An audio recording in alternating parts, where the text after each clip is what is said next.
Le magazine des jeunes entreprises à Taïwan, Graines de Business.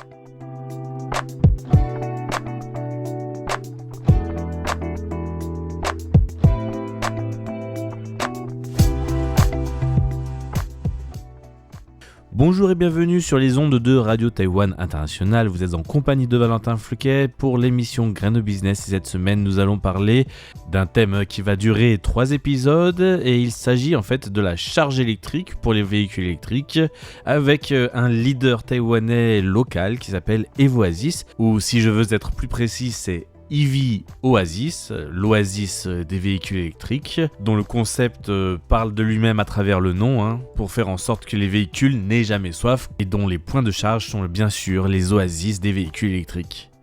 Alors à Taïwan, la transition vers la mobilité électrique s'accélère et l'infrastructure devient un enjeu stratégique majeur. Au cœur de cette transformation, la société Evoasis qui s'est imposée comme un acteur central du marché.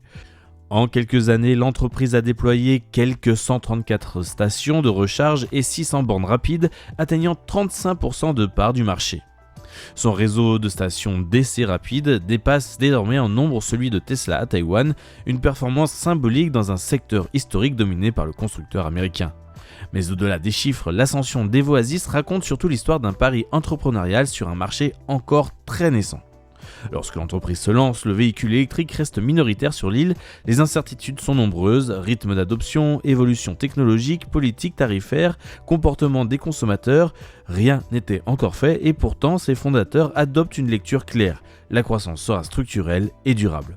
Ils décident donc d'investir tôt, rapidement et massivement dans le déploiement d'un réseau capable d'accompagner la montée en puissance du parc automobile électrique taïwanais.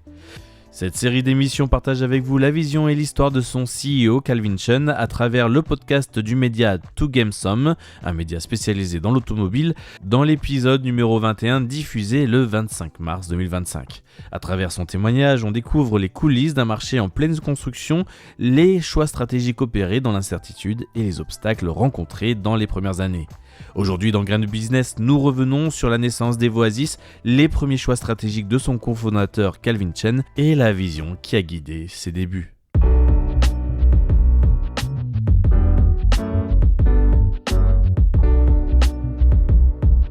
Et pour commencer donc cet épisode et l'histoire de Evoasis, il faut peut-être retracer un peu le passé de Calvin.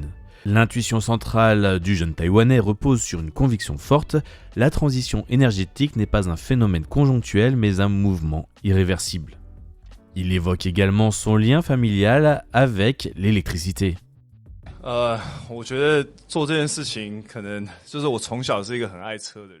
Je pense que si j'ai fait ce choix, c'est d'abord parce que depuis tout petit, je suis passionné d'automobile, vraiment mordu de voitures. Mon entreprise familiale à Taïwan est active dans le secteur de l'électricité depuis plus de 70 ans. Au moment de quitter l'armée, je me suis demandé ce que je voulais faire de ma vie. À l'époque, je faisais beaucoup d'escalade, de montagne. J'étais très tourné vers les activités de plein air. Les enjeux environnementaux et le développement durable me tenaient profondément à cœur. En m'intéressant aux énergies renouvelables, j'ai réalisé que Taïwan, malgré son manque de ressources naturelles, dispose d'un fort potentiel en éolien, en solaire ou encore en géothermie. Et comme le taux d'indépendance énergétique de l'île est faible, j'ai commencé à m'investir très sérieusement dans ce domaine, à creuser de plus en plus. Je suis parti aux États-Unis pour me reconvertir. Mon premier emploi, après l'université, était dans un cabinet d'audit.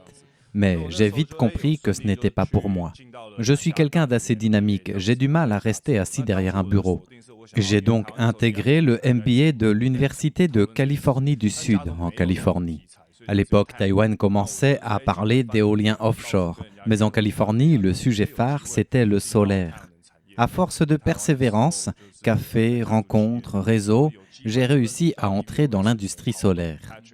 De retour à Taïwan, j'ai repris une position dans l'entreprise familiale et j'ai rencontré Patrick Tao, le fondateur d'EV Oasis, lui-même entrepreneur dans le solaire. Nous avons commencé à collaborer, mais avec les différentes branches familiales aux commandes, je sentais que ma marge de manœuvre était limitée. J'ai donc décidé de créer ma propre société, Pacific Green Energy. Patrick est devenu investisseur et administrateur, et c'est ainsi qu'est née notre véritable collaboration, fondée sur une vision commune. En 2018, il est devenu propriétaire d'une Model S. Un jour, il m'a raconté son escapade à Alishan. Batterie insuffisante pour monter sereinement, conduite au ralenti, descente en roue libre, et les reproches sur le manque de bornes de recharge. Il avait vécu ce qu'on appelle dans le monde des véhicules électriques l'angoisse de l'autonomie. Moi aussi, pendant mes années en Californie, j'ai vu l'essor de Tesla, de la Roadster à la Model S. La visibilité des véhicules électriques augmentait sans cesse. Je suis un passionné de voitures thermiques.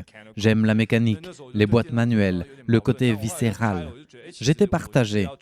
Puis, j'ai compris, l'électrique, c'est idéal au quotidien, confortable, pratique pour la famille. Et la thermique, elle restera pour le plaisir pur, pour le frisson, pour entendre le moteur rugir, ce fameux vroom à l'accélération.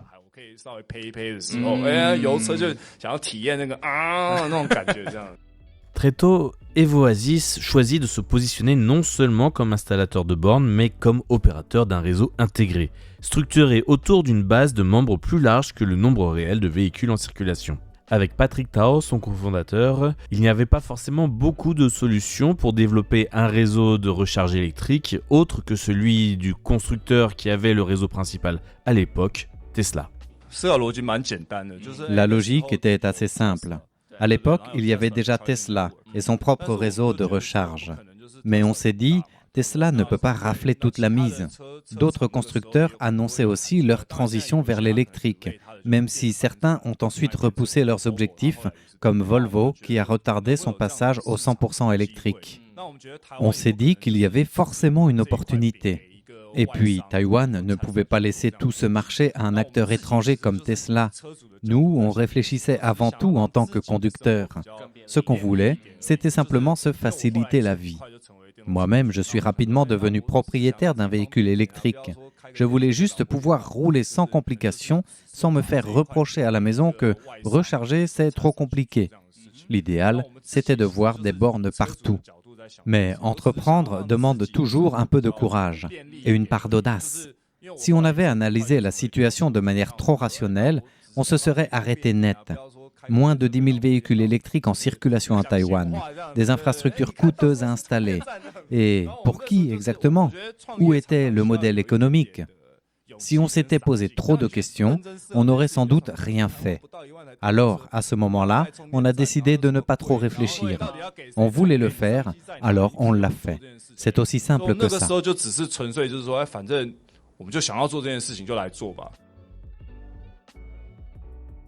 Au moment du premier déploiement de leur réseau, il a fallu faire des choix stratégiques très ciblés. La majorité des bornes rapides sont donc concentrées sur les autoroutes.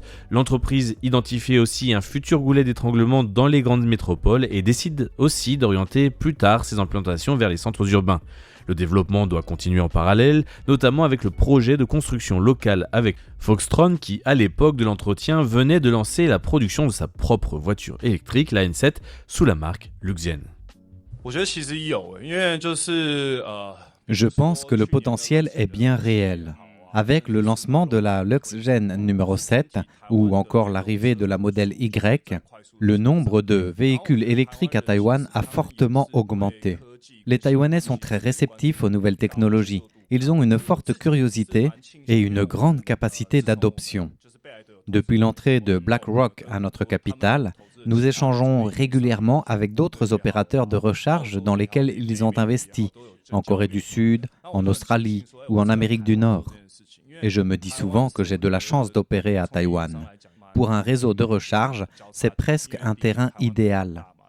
L'île fait environ 36 000 km², mais une grande partie du territoire est occupée par la chaîne montagneuse centrale. Concrètement, on n'a pas besoin d'y installer beaucoup de bornes. La population est dense, plus de 23 millions d'habitants, avec l'une des plus fortes densités au monde. Environ 70% vivent dans les 6 grandes municipalités.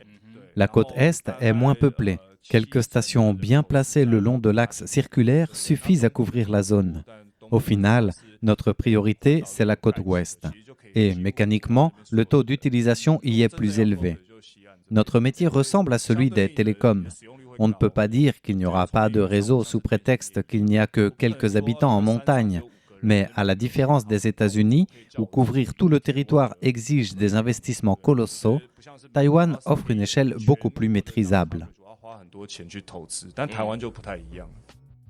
Cette stratégie s'accompagne d'une priorité donnée à la vitesse d'exécution, signer rapidement des emplacements, sécuriser les meilleurs sites et occuper le terrain avant l'arrivée massive des concurrents. Et pour cela, il y a une seconde stratégie, c'est que Evoasis en parallèle développe une approche à deux vitesses. Les recharges rapides pour les besoins immédiats, les recharges lentes dans les lieux de stationnement longue durée comme les centres commerciaux et les parkings. Je pense que le gouvernement taïwanais soutient quand même un peu les véhicules électriques et je trouve que les citoyens les acceptent de plus en plus. Ils s'y intéressent davantage. Si je compare avec mon expérience dans le solaire et celle dans l'exploitation des bornes, c'est différent. Le solaire, aujourd'hui encore, beaucoup de gens trouvent que c'est dépassé, ou bien ils se disent « Pourquoi construire une centrale solaire à côté de chez moi ?» En réalité, j'ai remarqué que beaucoup de Taïwanais ne se préoccupent pas vraiment d'où vient l'électricité. Ils veulent juste que, quand ils branchent leur téléphone, ça charge. C'est tout ce qui les intéresse. Donc ils peuvent se dire, pourquoi mettre une centrale solaire près de chez moi? Car j'ai déjà une centrale thermique pas loin. Mais quand j'installe une borne de recharge, même quelqu'un qui ne conduit pas encore électrique va se dire, je connais ça, je sais ce que c'est. Peut-être qu'un jour je passerai à l'électrique. L'attitude est accueillante. C'est totalement différent, presque opposé. Et quand les citoyens soutiennent, les élus soutiennent aussi. C'est comme une chaîne qui remonte. Donc, que ce soit Taipower, les élus locaux ou le public, l'acceptation des bornes est très élevée. Comparé au solaire, je trouve que ce modèle B2C est aussi assez intéressant.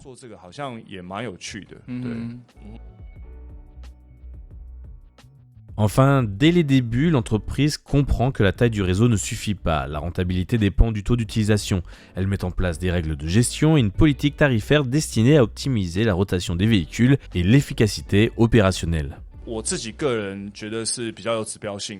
Personnellement, je trouve que certains projets sont très symboliques. Par exemple, les parkings publics de Taipei que nous avons remportés. Près de 60 parkings, plus de 300 places pour véhicules électriques. C'est dans la zone dite jaune clair de Taipei. Moi-même, j'habite Taipei, dans le district de Da'an.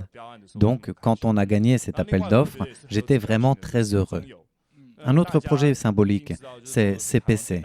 Tout le monde connaît CPC, la plus grande marque de station-service à Taïwan. C'est une entreprise publique. Le tout premier appel d'offres pour une station en gestion directe équipée en recharge, c'est nous qui l'avons remporté. Et puis à Taïwan, si tu conduis, tu prends forcément l'autoroute. Les aires de service, on les a aussi obtenues. Dans le Grand Taipei, quand tu prends l'autoroute, la première grande aire, c'est Zhongli, et c'est aussi chez nous.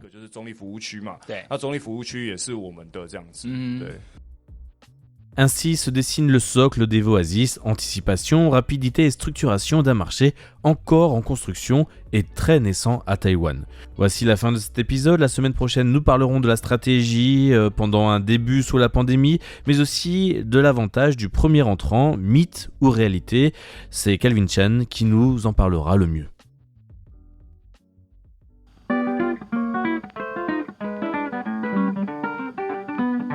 L'épisode de Graines de Business est déjà terminé pour aujourd'hui. Vous étiez en compagnie de Valentin Floquet. Je vous donne rendez-vous la semaine prochaine pour continuer cette série d'émissions sur la start-up Evoasis, en vous remerciant d'écouter régulièrement Radio Taïwan International et en vous souhaitant une excellente journée à tous. Au revoir.